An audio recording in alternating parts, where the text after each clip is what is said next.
घुगुस येथील कुख्यात कोळसा तस्कर हाजी सरवर शेख याच्यावर सोमवारी दुपारी चंद्रपुरातील एका हॉटेलमधील 5 जणांनी गोळीबार केला.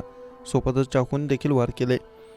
गंभीर अवस्थेत शासकीय वैद्यकीय महाविद्यालयाच्या सामान्य रुग्णालयात दाखल करण्यात आले असता डॉक्टरांनी त्याला मृत घोषित केले. या प्रकरणी पोलिसांनी सायंकाळपर्यंत 5 आरोपींना ताब्यात घेतलं होतं. चंद्रपूर शहरातील बिनबाग गेट परिसरातील एका हॉटेलमध्ये हाजी शेख हा आपल्या 3 साथीदारांसह जेवण करत होता.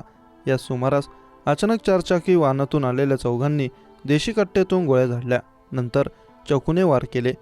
हाजी शेख गंभीर जखमी झाला. त्याला तातडीने चंद्रपूर जिल्हा सामान्य रुग्णालयात दाखल करण्यात आलं, पण डॉक्टरांनी त्याला मृत घोषित केलं.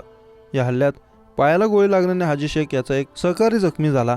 त्याच्यावर शासकीय वैद्यकीय महाविद्यालयाच्या रुग्णालयात उपचार सुरू आहेत. त्याची प्रकृती धोक्याबाहेर असल्याची माहिती वैद्यकीय सूत्रांनी दिली आहे. हाजी शेख याची गुन्हेगारी पार्श्वभूमी होती. कोळसा तस्करीत अनेक गुन्हे दाखल होते.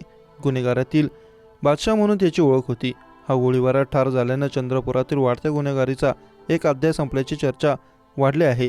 पोलीस अधीक्षक सुदर्शन मुमक्का यांच्या मार्गदर्शनाखाली गोळीबाराचा तपास सुरू आहे. पोलिसांनी 5 आरोपींना अटक करून देशी कट्ट्यासह चाकू जप्त केले आहेत. समीर शेख हा हाजी शेखचा जुना सहकारी होता. काही काळानंतर त्यांच्यात वाद निर्माण झाला.